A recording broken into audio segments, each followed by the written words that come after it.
always design with the next context in mind, right? So if you're designing a chair, think about the room. If you're designing a room, think about the house. If you're designing a house, think about the neighborhood.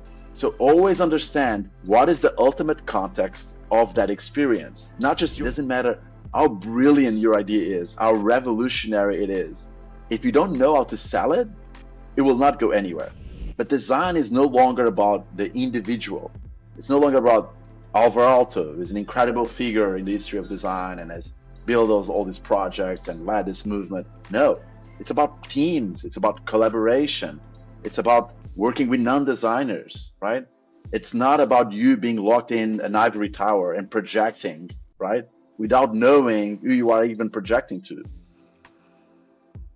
Hey, welcome back to Experience Design Podcast. I'm your host V, and I have a special guest today. As you saw in the highlights before, it's Manuel Lima, prominent figure in design realm. You probably heard about. If you haven't, you have to look him up because his thoughts on art, intersection of technology, visual culture, how we as designers can do better is exactly what it's all about. He has written books on design visualization and deep design visualization. But today, what I want to pick up with him is his new book, The New Designer. And it's basically about rejecting the myths and also embracing the change which is coming up with, let's say, technology disruption, but also all the other variables we face as designers. And that's exactly why this conversation is so important. And of course, if you enjoy this conversation, make sure to share it with a friend. That certainly helps.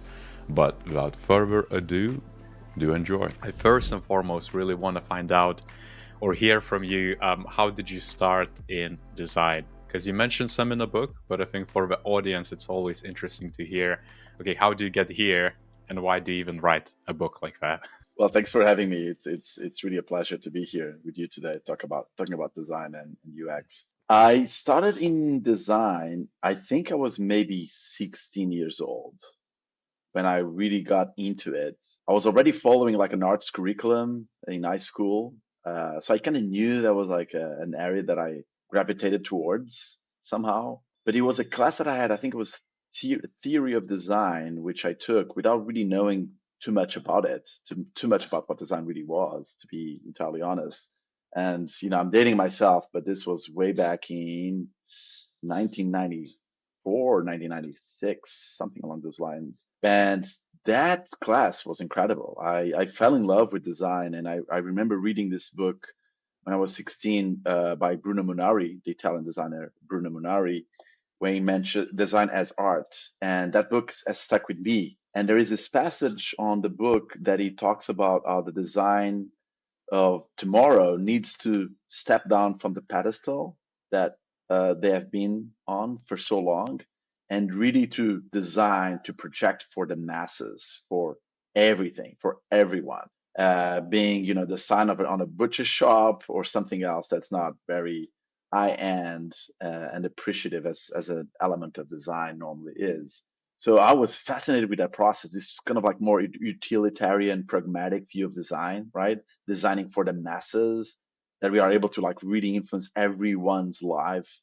I was absolutely blown away by that perspective because I think maybe at the time, the little information I had about design, it was almost like an art pursuit, right? Like something that you would see in a museum that you would pay a lot of money to come in. And it didn't seem like this utilitarian view from Bruno Munari was what I thought design was all about. So having this perspective was really important for me back then, and that was it. Then I think I felt really in love with the practice, and I wanted to know more. And then I decided to study industrial design, which is actually my background. Interesting. Yeah, and I guess since then it's all UX, right? Or highly Yes, UX. it is. Funny Yeah. enough, I've never practiced as an industrial designer, as a product designer, like the original product designer, because Yeah. now these days we say product designer for something else. But as an industrial designer, I'd never really practiced it, which is funny. When I graduated, even before I graduated from industrial design, I was already captivated by the digital world. This was the time of Flash and the web was super exhilarating. I wanted to be part of that movement. this ephemeral nature of things, the things you could do on screen. So I definitely gravitated towards that. And then that led to my master's. I did a Master of Fine Arts in Design and Technology at Parsons School of Design in New York. And this was really an opportunity for me to know about all the remits of design, everything you can think of. I did had an internship in Denmark, in Copenhagen, that was actually really highlighting for me, was really opening, because it was a small agency back then, ContraPunct, but they had all design practices. So it was really important for me to be exposed to traditional graphic design, which is so incredible in a place like Copenhagen, and to other areas. They were doing CD-ROM design, which back then was really Yeah. groundbreaking, and other areas, and of course even industrial design. And I knew then that industrial design, I enjoyed it, but I was definitely more fascinated by the digital. And then the masters just consolidated that fascination. Would you agree that industrial design and more of a manufacturing world, like that more of a 3D physical world, is a bit more complicated than digital? I was a UX designer within that domain, working very closely with IDs, industrial designers and mechanical Right. engineers in actual hardware manufacturing. And it stressed me as a UXer so much, but also I could see that industrial designers, they themselves kind of pushed it to a limit too. Right. Where it wasn't just about surfaces in CAD Right. or modeling software. It was Right. also UX. It was also this hardcore engineering, and so many more variables. At least that's how I perceived it. But It is, especially when you enter yeah, engineering is certainly one aspect of it, but when you enter the domain of ergonomics, for example, I don't know if it's more complex, to be necessarily honest with you, V. I don't think it is more complex, but it is touching facets of the human being that we don't normally touch, like human, scales and dimensions, but how tall is this an individual, right? We don't really consider those, things when we are creating a digital product, right? It's really about the human mind. We can build some personas, but industrial design is very much about the external sort of body of all of our human beings, right? So yeah, dimensions, scales, the touchability of things, the usability of things, but in every physical dimension. So that element is really interesting. I also miss at times the natural wear and tear of things that we build, that objects have a life to them. And sometimes when you build digital products, they don't have quite the same life experience, right? They don't have the natural wear and tear of objects as they do. You cannot really build affection and memories with digital products as you tend to build with physical ones. So I think there's all these dimensions about physical products that I think are really fascinating to me. And if nothing else, industrial design was a hugely important foundation for my thinking, the way I look at design, really as a practice overall. I guess it kind of shaped that more holistic view, right? Right, I feel like right. even this is a good segue probably into your book too, because I don't read it as a UX specific book. I read it Yeah. as a, like, absolutely anyone could read it and Hmm. apply it. It's just that maybe you as a UXer, authored Yeah. it. But how did that book came to be? Like, and who was that intended audience? I guess. Yeah, that's a good question. If your audience is familiar with my work, my previous books, actually wrote three books before this one, are very different, right? Yeah. Both in physical output and the theme that they cover. So my previous books have really been focusing on data visualization and visual culture. So very visual books, a lot of imagery, charts, diagrams, graphs, really covering different visual metaphors that we humans have used for hundreds of years, like the tree or the network diagram or the circle. So this book is really a departure from all of that. And in a way, I felt like this phase in my life of doing that type of book was coming to an end when I was starting to think about the new designer. It was not meant to be the new designer. As you know, like this, building a book, it takes time. And when you begin with sort of some of the initial ideas, they ended up having a completely different outcome, altogether. But I knew that that phase of my life of building very rich visual data visualization books was coming to an end. And this was roughly when I was going through what some might call a midlife crisis. I was facing my 40s. this was also like a really opportunity for me to reflect about what am I doing as an individual, but also what are we doing as a discipline, design, right, as a practice. And this was at that time when I was roughly 40. I'd worked in a variety of different places in advertising and in big places like Nokia, when Nokia was actually a large, really large company, but also Microsoft and Google and other places. And it was really an opportunity for me to reflect and do some sort of self-awareness, not just on my own as an individual, because that's part of what the midlife crisis allows you to do, like some reflection upon yourself and what you want to do, what you don't want to do, but also allowed me some space to reflect on the practice. And that's how the idea for this book started to sort of become a reality, is when I started to reflect on the practice and see some of the things that we are doing that are okay, but some of the things that we are doing which seemed in all antagonistic to our desire to have a positive impact in the world. And so the notion of, I think at the beginning, I wanted to do a book around principles, like really almost like a guidebook for creative professionals. And to your point about the audience, it was never meant to be exclusively about UX designers. And I'm very clear on that on the beginning. Mm-hmm. This is meant to be all really creative professionals, really anyone with a creative vein, if you want to think about those. But certainly for all design types, because I think the book doesn't really focus on one specific type of design, even though, of course, some of the stories that I might tell will reflect a little bit on my own personal experience as a digital designer, as an industrial designer. But I think it is meant to be really broad in scope. But it started off as this guidebook for designers. At some point, I wanted to do almost like a letters to a young designer type of format, as if I was writing to a younger version of myself, what you should do and what you should not do. But then it sort of morphed into this notion of myths. And I was really already working with the editor at MIT Press, and she really pushed me hard on that idea. And I really am very thankful for that, because I think it changed the book completely. Because when you focus on the notion of myths, right, it's much easier to think this is a huge myth that we need to like unlock.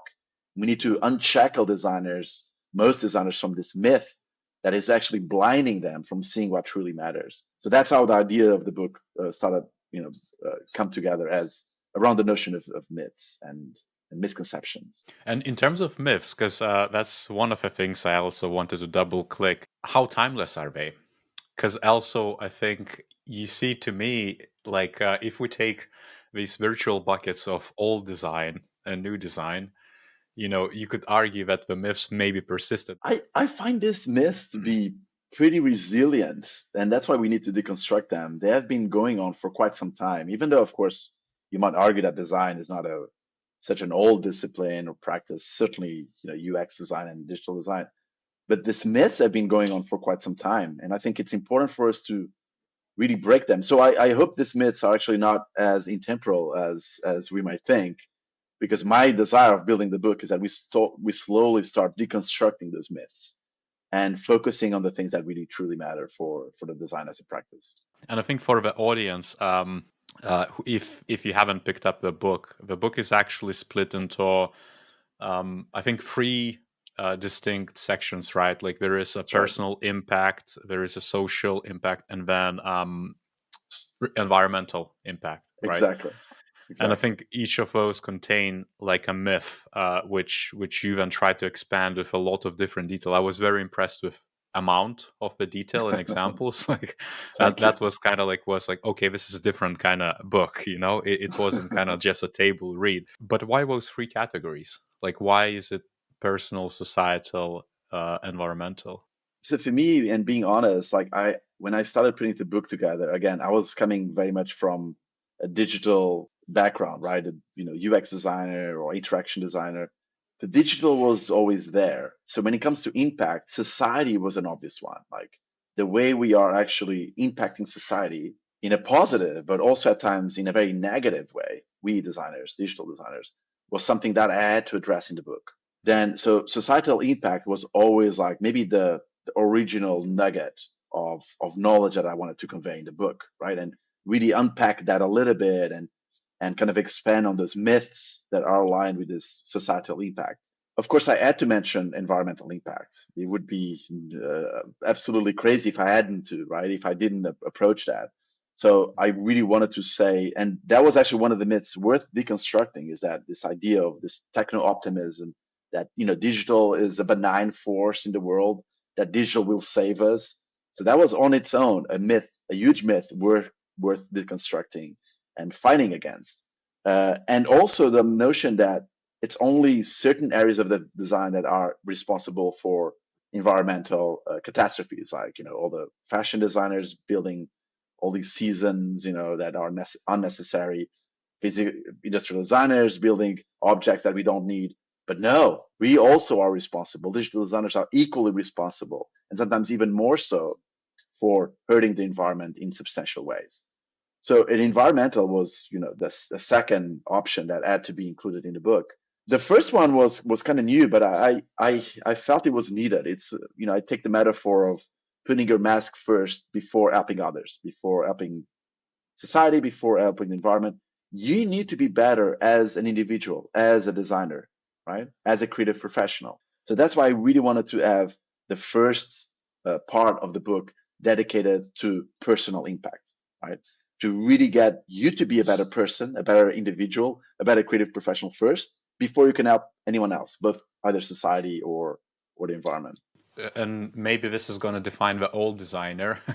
But what do people, in terms of that personal aspects, what do they get wrong right now? Or did even, Oh, in millennia? Because I know it's egos, that's a big yeah.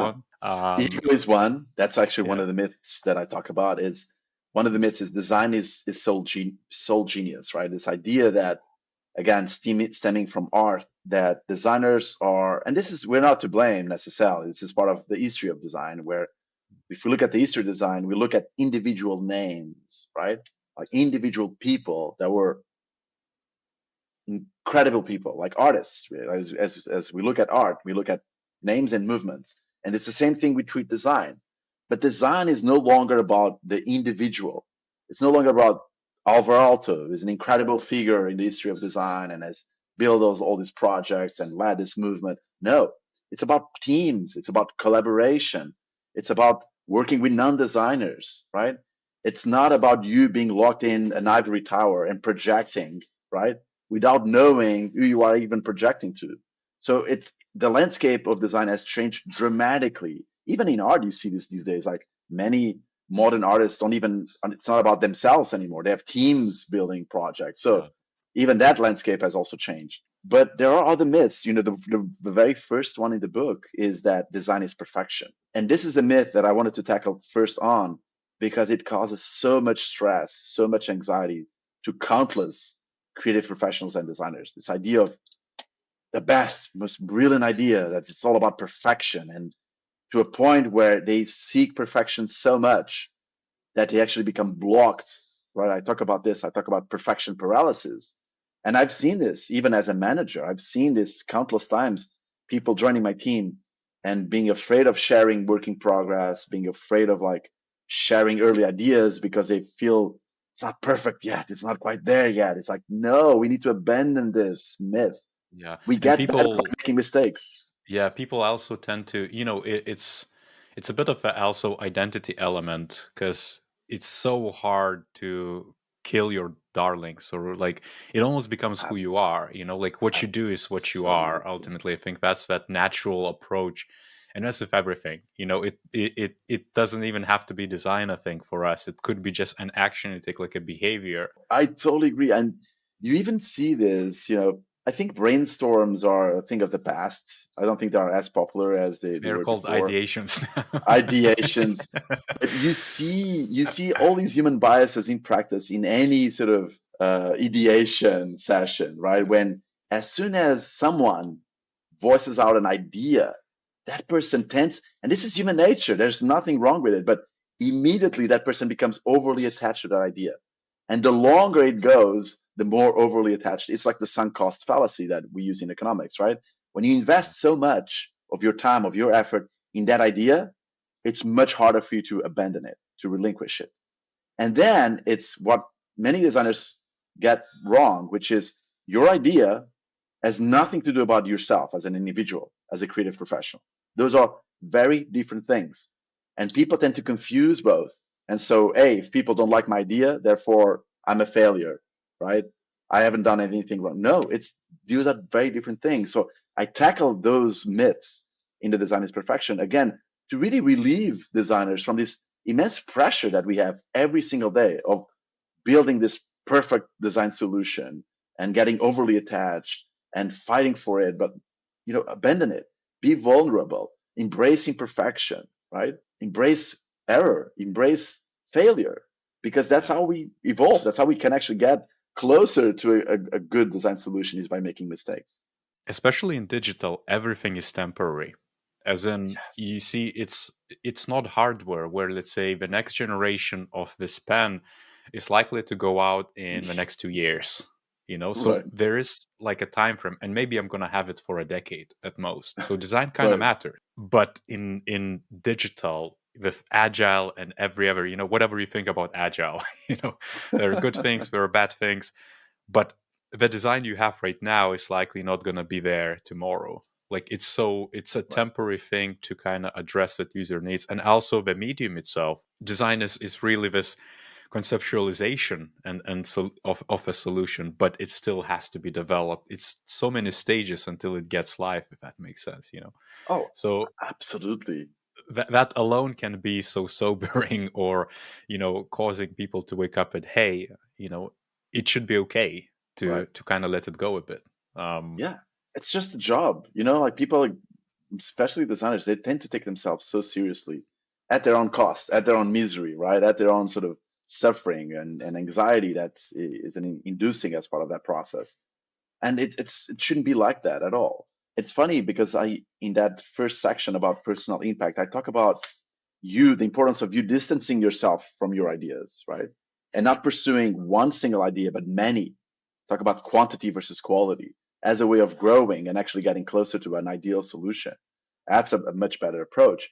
But I also talk about another myth, which is that that golden star that designers pursue, this ideal solution, right? Which is again also unattainable. But Yeah. and then it's also at times the thought process in the designer's mind goes that if only I got this perfect idea, everything will change, right? And the world will understand how great it is. When I mention this very clearly in the book, it doesn't matter how brilliant your idea is, how revolutionary it is. If you don't know how to sell it, it will not go anywhere. You have to know how to package it accordingly. You have to know how to persuade people about that idea. Otherwise, it's meaningless. It will never go anywhere. So that's another myth I like to talk a lot of in the book, because that I see this happening all the time. There is this rise of quote unquote idea men, people, Mm, or this is what techies look down upon on like Twitter or X, mm, or any other social media, where there's so many people who just want to start, a startup, make an app or things of that nature, and they glorify an app idea or an idea of right. source or an idea of a solution, but they forget what you described of actually producing and making it, or researching for that matter. Yeah. And to me, that's kind of like that culture of us, like, treating ideas as a currency, which in some respect they are. Like, you have to have good ideas to make some sort of momentum and inspire Right. people and make change. But I think designers are learning from non-designers in a way, and Right. maybe that's why we end up with these issues. It's because we only celebrate the good ideas. We only celebrate the ideas that actually go somewhere. But what we don't realize, or at least most people don't realize, is that underneath that great idea that you actually see out there is like a large cemetery of bad ideas that were needed in order to get there. But again, and this is a human bias, and I think that's really wrong, not just in design, but really everywhere, that we don't celebrate failure as much as we should. Because celebrating failure would relieve ourselves from all this pressure of getting to that brilliant idea, but also understand how the creative process really works. It's never like from beginning from point A to point B, right? Having a brilliant idea on point A and finally, finalizing with a brilliant idea on point B. It's a long journey, and that long journey has many failed attempts, many errors, many mistakes. But we don't talk about that. We don't talk openly about those mistakes as a community.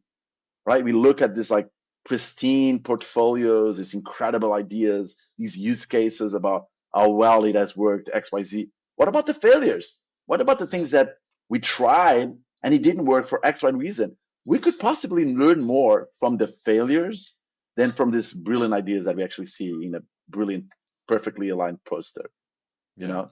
So I Yeah, think it's time definitely. for us to do that. To me, naturally, you can develop that as you progress with your career. So, Right. the more senior you get, the hopefully the less ego you have.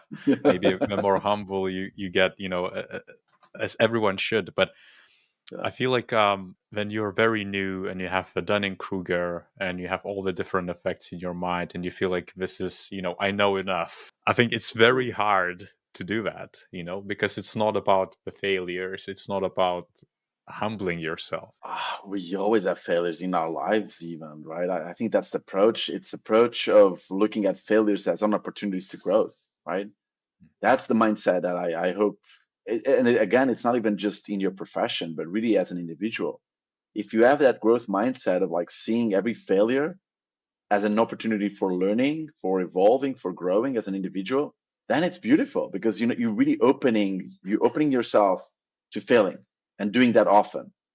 And the growth that will come from that approach, from that mindset, is 10 times better than closing yourself in an ivory tower, not showing your work when you should, protecting this, like, what do you think it's this brilliant idea, and not being open about and being vulnerable. Designers have a hard time being vulnerable. And vulnerability leads to trust by your coworkers, but it can also lead to growth, to Yeah. tremendous growth as creatively and individually. Yeah, I guess you cannot even develop confidence if you don't know what doesn't work in a way, right? Absolutely, Yeah. absolutely. I talk about this in the book, and this really interesting duality between vulnerability and trust, right? Because most of us, even myself, when I was doing research for the book, I thought that you can only be vulnerable with people that you really trust. That in order for me to be vulnerable, it has to be in an environment with people that I truly trust. But what's interesting that I found out in this research, and I talk about this, how this leadership trainer, how he actually trains astronauts going into NASA, going into space, and which is on its own a very scary prospect, right? Being locked in a cubicle like miles away from planet Earth. Like, are we gonna get along with these people? So what he does is that he takes them into this wilderness training sessions, which they basically spend weeks on the mountains, like almost survival mode. And the interesting thing is that by being vulnerable with people that you don't even know, you build trust like this, like in an instant. So vulnerability is not a consequence of trust, it's the other way around. If you are vulnerable, that's how you actually build trust with other people.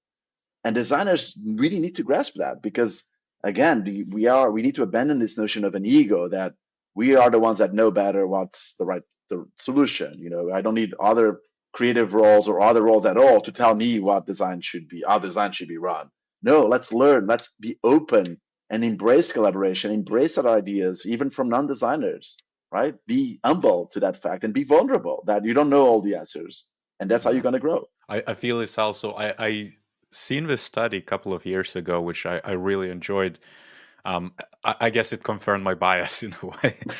It stated that for creativity, and it kind of set these very straightforward 7 principles of what you need to do to be creative ultimately, or what is Mm, creativity versus very stagnant or very immobile approach to solve problems, very immediate. And number one was the collaboration. It was yeah. almost exact opposite of what you would want to do if you're just like this solo hero on the top of a Mm, mountain in the ivory tower trying to kind of dictate and say, hey, we should do this or we should do that, this doesn't look good. yeah. It's you have to kind of flip around, because especially to me, and maybe challenge me if you feel differently, but with Yeah. emerging tech or anything digital now, because everything is emerging tech in digital, it's not about you. You probably know the least in the room. I- Absolutely. If you work with data scientists, they are your creatives. Like it has to be a bit of a push and pull between Oh, the two I, or between the I, many. I totally agree. I mean, it never was about you, right? Even in the early days of design, it really shouldn't have been about you, even though these like big ego names that we all know from studying design history, they probably thought it was all about them, right? But it was never about them. It was always about the user, right? And they have all the answers. So this is, common interview questions that I know is, when do you know that this design solution is the right one? That's immediately like, you either you make it, or you pass, or you don't. If you fail that question, that's it, right? If you think it's anything about you yourself, how great your idea is, no, it's about how users perceive it, how users actually end up using it, and how impactful it can be in their own lives, right? So it never was about you. It's always about someone else, and you have to be humble to that fact. But yes, as when it comes to collaboration, we are talking about digital products that are immensely complex, that no one really truly knows the entire whole of that product, how it actually operates. We are all working in individual parts of growing systems that are immensely complex. So that's one more reason for us to be extremely humble to the fact that we don't have all the answers, and we need to learn from other roles, including non-designers, Yeah. right? So that humbleness, that openness, that vulnerability is absolutely paramount. In terms of the societal impact, because that to me it's kind of like your book kind of warms up people into a Mm. hopeful change or change of mindset, but with a societal impact is always tricky. Ooh, the societal impact. Yeah, I talked a lot about this, like, things like seeing humans as data points, even I talked a little bit about my background as someone really involved in the research of data visualization, and how sometimes data visualization is an incredible tool for insight, right? For bringing visible what's normally invisible, and that's an incredible tool for understanding, really is. But at times, it's not even a great tool for us to understand uh, societal impact, for us to understand how big catastrophes, like either a war that's happening across the world, or like an earthquake that just happened and affected sometimes thousands of people, those are really real casualties, people that actually suffer and die, right? So how do we visualize that as element? We don't have the answers, and in fact, by creating more graphs and creating more charts, we actually can lead to what's known as data numbness, or you become literally numb to the issue at hand. You stop Yeah. caring, and you distance yourself from the problem. And this is how we treat in our, in our reality, in our profession. As soon as you do, like, as you start treating humans as data points on the screen, you are distancing yourself from the problem. And this could be just if you are creating a game and filled with like hooks for people to buy more weapons or buy more XYZ, right? You're just always interested in that funnel, in that growth, right? So this idea of like growth, design growth, and growth led Yeah. design is, for me, is really really scary, because again, we don't look at the means in order to get there, and the means being that we are creating many sort of dark patterns that are really tricking the human mind for profit. So that's, for me, something that is really certainly one element that I talk in the book about societal impact, that certainly digital designers are driving.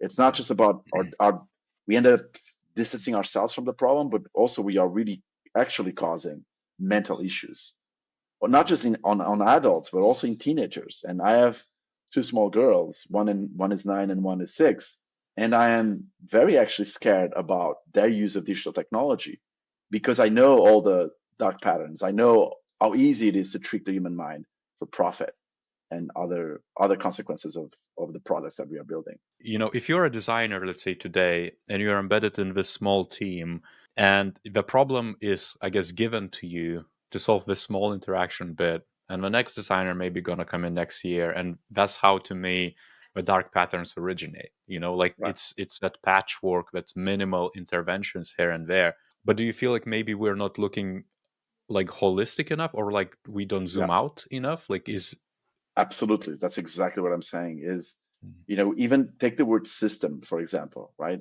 So whenever designers, or in the most part, when designers use the word system, they apply it where? As a design system. Look at the yeah, scale of a design system. It's a minuscule scale, like radio buttons and button treatments and all that. No, we should really look at the overall design system. And the largest by far canvas and design system we should be looking at is planet Earth. That requires ambition, right? So even though, yes, you might be working on this minuscule aspect of a product, you should always understand what are repercussions of your work. Where is this component going to be, and what other sections? So, and that, there's like this great quote by this Finnish designer that I have on the book that says, "Always design with the next context in mind." Right? So if you're designing a chair, think about the room. If you're designing a room, think about the house. If you're designing a house, think about the neighborhood. So always understand what is the ultimate context of that experience, not just your individual contribution, but your overall experience, because that's how users will see it and use it, not just your individual component or individual logo or what else that you're building, right? So yes, I absolutely think we are lacking ambition, and we are lacking the ability to ask questions and understand the full picture. And that's part of the problem, because when you don't see the full picture, it's easy to abstain from responsibility, because how can that be my responsibility? I was only responsible for building this. I didn't even know that it was, that this was meant to be used in such a way. So that's the easy way out, in my view, when it comes Yeah, to ethics. I know that a lot of the people who are listening are gonna maybe challenge you and me, but it's easier said than done, especially if you work with. I'm sure you agree, because I think we both worked in like heavy enterprise scenarios where you have teams of hundreds, if not thousands, of designers or Yeah. specialists who all represent the smaller or bigger piece of this massive chain, of systems. I used to use this example of the teams I managed back in the past. Were looking at roughly 20 or so products, and hundreds of different people involved or user types, and thousands of touch points and things of that nature. But even the designers themselves who were embedded in the teams, I could tell they Mhm. would look at this snapshot and not really open the Yes. mind of like, how does that impact a product across a portfolio, not even to say about the user lives. It's really just within the actual enterprise organization. V, like this is a pushback that I hear constantly, and for me, Mm. it's kind of a weak argument, which is, but I'm just a single designer. Really, how can I make any change, right? How can I change capitalism? How can I change the way that my company runs? We're talking about a company that has thousands and thousands of employees that have been going for a while, really successful. Like, how can I change anything? Well, it's a very pessimistic view into the world that you as an individual really cannot change. I really don't buy that at all. I mean, to begin with, if you look back at our history, right? Any major social movement started with one single person, right? Yeah. Either, women's rights or, racial sort of discrimination, like all those big problems we had in society started to change by one single person, right? Starting a movement and an idea, right? And then it just contaminated others. So I don't buy the idea that one single individual cannot make a difference. I really think that's not the case. Yeah. What I normally advise people is, first of all, define your own mission, your own personal mission. And I think if you haven't done that, if your listeners haven't done that, I think it's an incredible exercise. We know, when we hear about this all the time, especially in our field, a brand mission, a brand statement. So try to do the same. What is your mission? What is your brand statement? What do you stand for? What are the things you want to work in and be involved with? Have this paragraph really well defined, because if you do it right, it will help you make decisions down the line in terms of like the places that you want to work, the people that you want to work with, if your mission is aligned with their mission. And yes, if you're in a place where you see a lot of evil practices being made, when it's all growth, all profit, regardless of whether this is helping humans, regardless of we are destroying the planet, you could certainly try making a change within in house, right? And making a change in that situation, in that context. But if things don't work out, there's other places. Fortunately, today, designers have a rich monopoly of options at their fingertips in terms of like the places that they could actually work at. And I'm sure if you do some research, even today, there are so many startups that are really caring deeply about the environment. They're really green startups. So Yeah. there's a sea of companies out there that are probably much better aligned with your own pursuits, with your own personal mission. But if you define that first, you will know what you actually want to pursue as a creative professional. I remember even when I started, or actually a few years in, I started defining a list of the things I don't want to do. And Yes. these were shady practices or shady businesses or industries which they aren't per se illegal, but they may be manipulative, Right. or they Right. are basically have some sort of, like, I defined a list of, like, okay, this is what I don't want to work with. That helped me too. Yeah. But as you were talking about, I had this colleague, an engineer at that, who basically said, I need three things. And one of them was, and this is exactly the same thing, I think, but he said, I want to work on something green, on green tech, on sustainable tech, on something to Hmm. give back. I want it to be remote, and I also want something else, like Yeah. payment wise. Right. But the Very first specific. thing was green tech, and this is Perfect. literally just one line, right? But Yeah.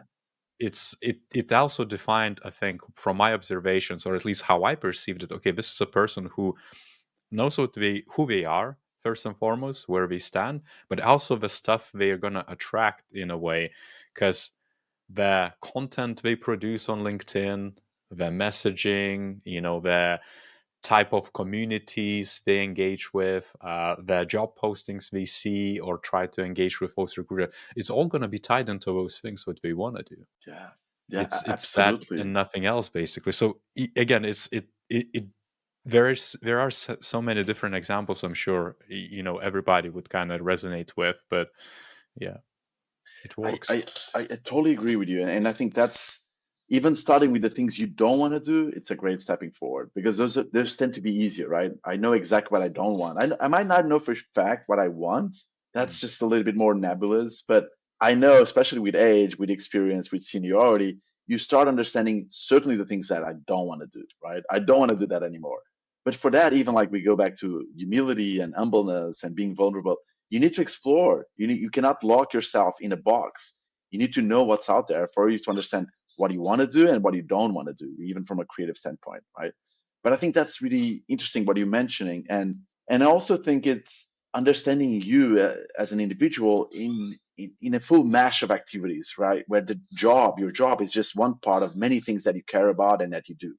Because what I feel at times is that people get miserable in their own jobs, and then they fill that hole, that empty hole that they have inside of their hearts and souls with something else. It could be like a physical activity that they really like, drama school, like music, whatever it is, like in an attempt to fill that hole. But that hole is like keeps eating you inside, and it's such a huge part of your life, right?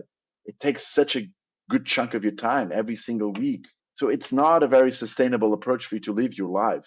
So think about how much you are giving yourself to your job, and how much of that is still a good slice. And again, make the right choice. Make this the choice that is more aligned again with your personal mission, the things that you want to do and you don't want to do as well. This is going to be a bit of a pivot, but one of my past guests, actually a couple of episodes ago, is Thomas Wilson. Not sure if you're aware of Yeah. him. A big name on LinkedIn.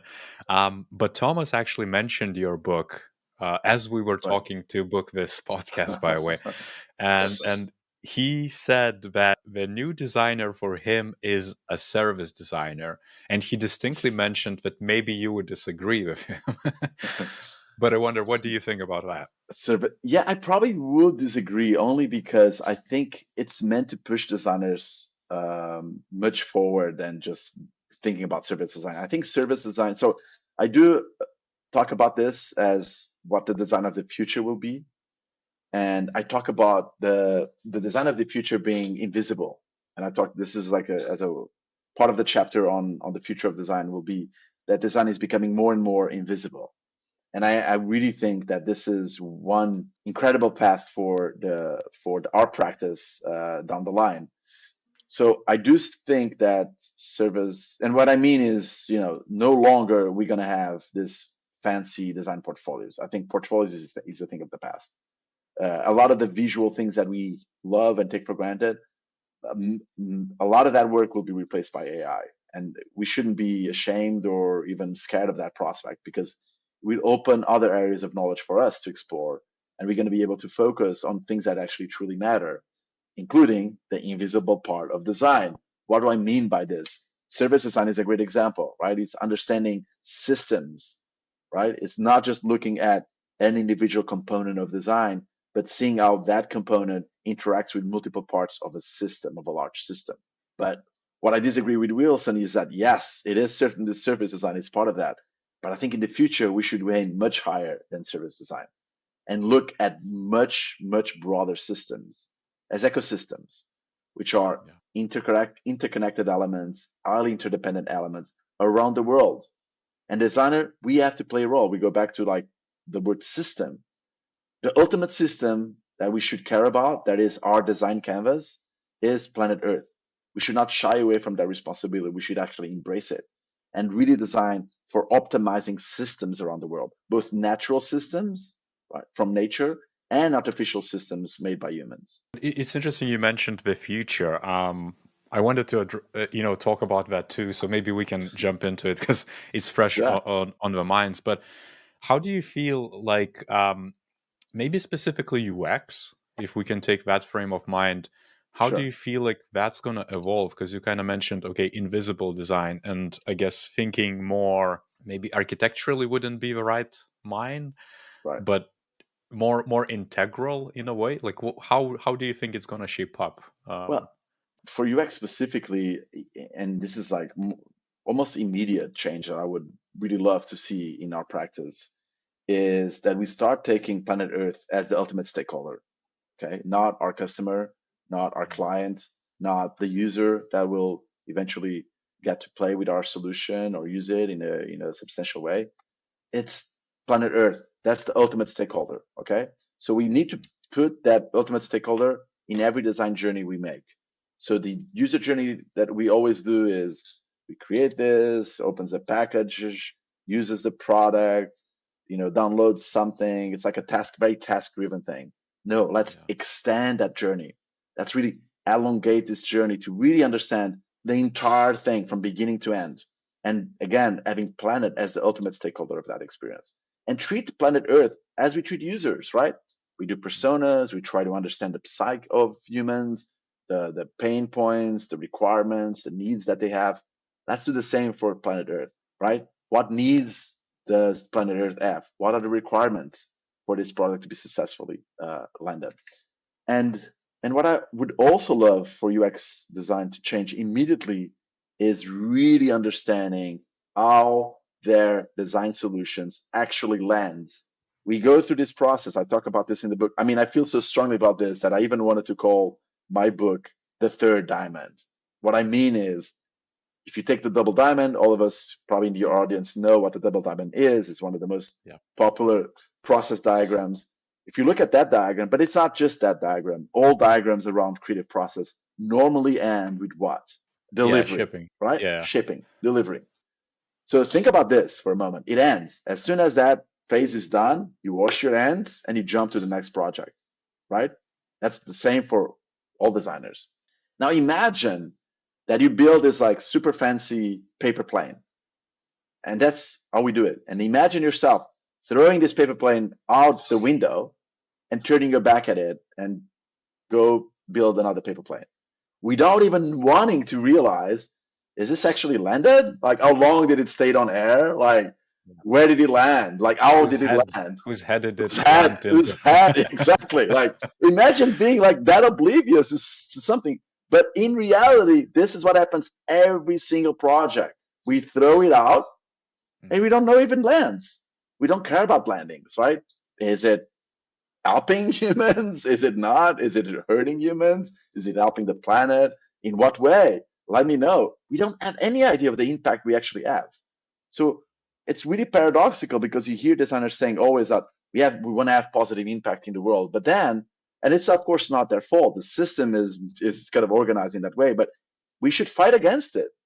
There's ways that you can know if this actually landed and where and how and who got hurt in the process, right? So ask questions, really understand, again, not just the life journal of something as ending in a user, really take care of thinking about Earth as your ultimate stakeholder, but also let's really understand your landing. It's not just about launches. It's about where it lands and how.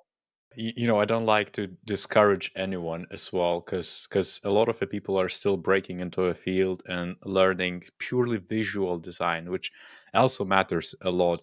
But I feel like Mhm. with UX, we are almost gonna be forced to either think bigger or ad- jump into adjacent fields. It's like UX of today. I don't know if you feel the same way. I don't think it's gonna exist anymore in the next. I had a guest actually for UX for AI, um, Greg Noodleman, who said 5 years, and after 5 years we're going to have a very sharp change. Obviously Mm, it's all transitional, and right, obviously right. things. But Progressive. how Yeah. do you feel like the actual UX design, or what we do today, like we have to basically think bigger, or is it actually going to change that much? I definitely foresee visual design changing faster and being more threatened by many AI aspects that we know of. UX will take a bit longer and service design will take a bit longer. So immediately by looking at this analysis, which is worth whatever it's worth, but you can see that taking a more systemic approach to problems is probably the right way to go. Invisible, systemic, right? And this is actually what I talk about in the book, that we should replace the word design thinking with network thinking. I think designing like a network, designing, understanding again what we do as an interconnected, a large interconnected set of pieces will be the way to go for us to really understand, not thinking not in terms of like a single design challenge, but Yeah. thinking in terms of networks. I think that will be really the future. If you think about it, it's if it was just a little bit of an outcome, we wanted design to be so successful as a practice. And it became like, I don't even know how many designers are working in the tech industry, but it's like, I know when I was working at Google, we had literally thousands and thousands of designers. And so what ends up happening, we have like large quantities of designers. You tend to focus on smaller and smaller and smaller problems. And here we are, like trying to reinvent ourselves in the next 5 years, to your point, right? Where this small scale will be eaten up by AI like super fast. Yeah. And we are again needing to reinvent ourselves. And yes, it's part of our success that we got so large and we are working on so many small problems. But now we have to go the other way around. We have to think about the largest problems we are facing as a species, right? How we can, improve poverty, how we can improve like ecosystem collapse. All of these are problems that design should have a say and should really like pay attention to and start working towards fixing it, because all these issues are design problems. If we Yeah. open our lens a little bit to that, right, that every larger challenge we are facing as a species is a potential design problem, I think we should be fine. We shouldn't be scared about AI. Your last chapter of environmental impact, we touched a lot of that already, but Hmm. I think we are seeing that a lot of that is already depressing, but at some point it's gonna become our job. Like we're not gonna need to be proactive anymore. We're gonna need to be reactive, and to me, that's where it's a bit too late, Mm, because then you are handed over digested problems, which again might be too narrow. You don't have that right. agency and so forth. I don't know if you agree with that, but I think waiting is not the right strategy. No, it really is not. And the more we wait and the more we keep going forward with the same approach we've had over the past decades, it's not going to help us individually or as a species or certainly the planet. One area that I talk also a little bit about in the book is, again, going back to being humble and learning from others, is that we have distanced ourselves from people that can really truly help us in creating a better world.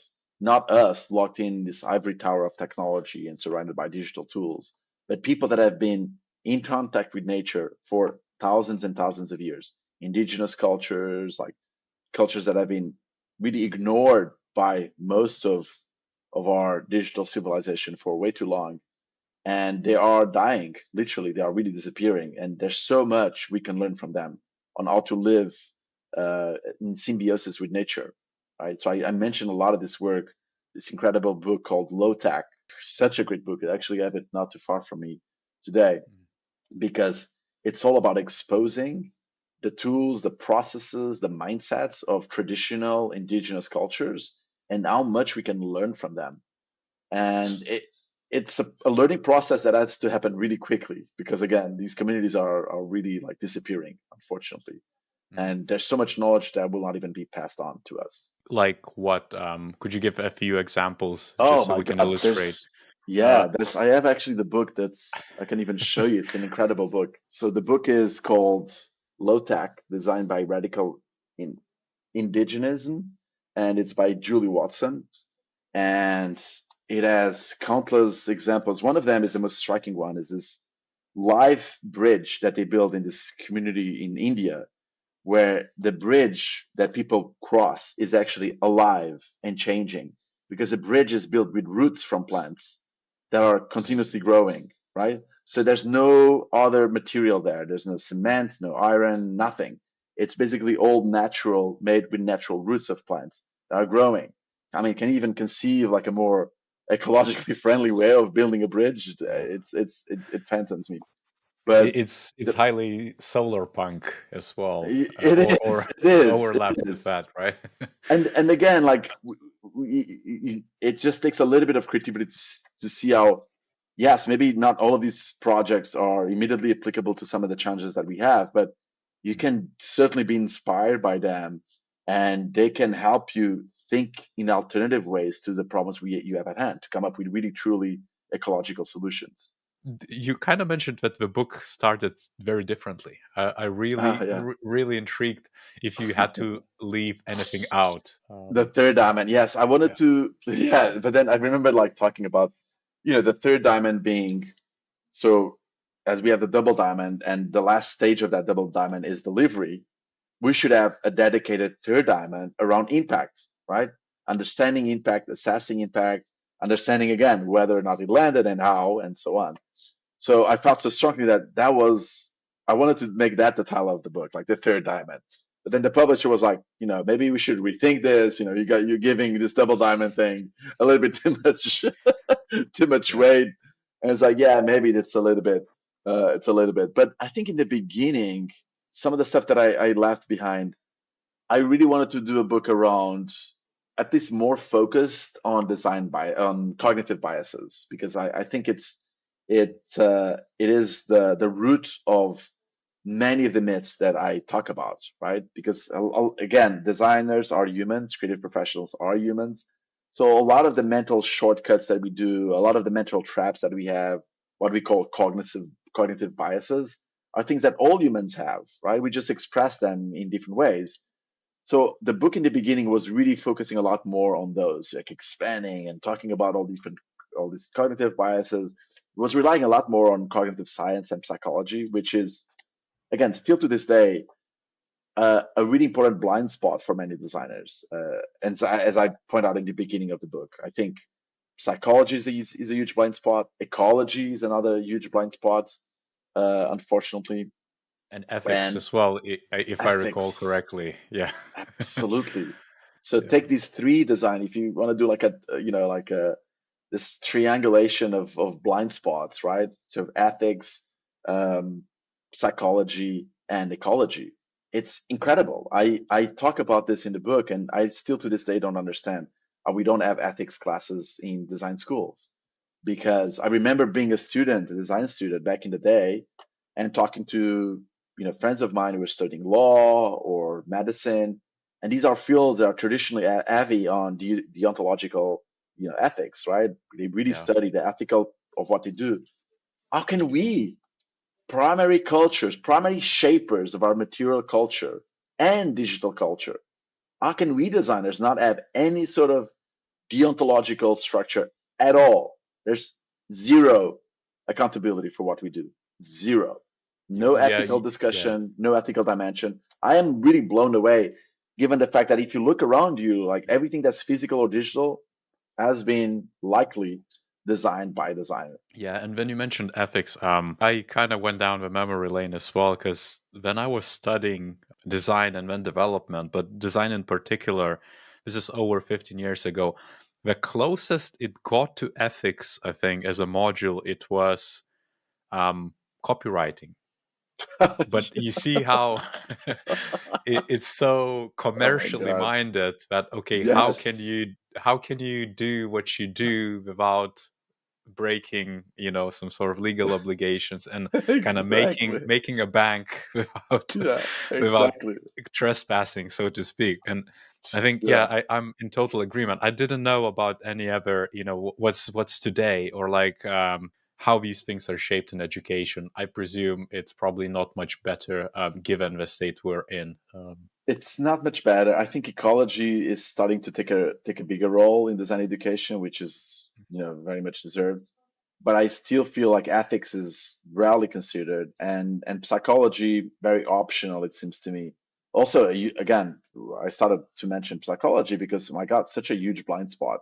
How can we even design for humans if we don't understand the human mind? It's nonsensical to me, right? So I think it's something that really, I hope that it changes. So yeah, that's, going back to your original question, I think that's an area that I ended up decreasing. It ended up infiltrating different chapters of the book, but perhaps not with the weight that I wanted to give it in the beginning. But at the very end of the book, I propose 10 high-level principles. And we probably don't have the time to go over all of them, but Yeah. I start, number one is understanding impact, right? So continuously assess and measure the impact of your product on society and the environment. Seek to increase benefit and to minimize harm. That's one. Trust your intuition. Very often, designers are told not to follow their hearts or their intuition, but follow the data. And I talked a lot about this, right? So be wary of automating decisions. Automated decisions are filled with biases as much as we are. Algorithms can reinforce bias.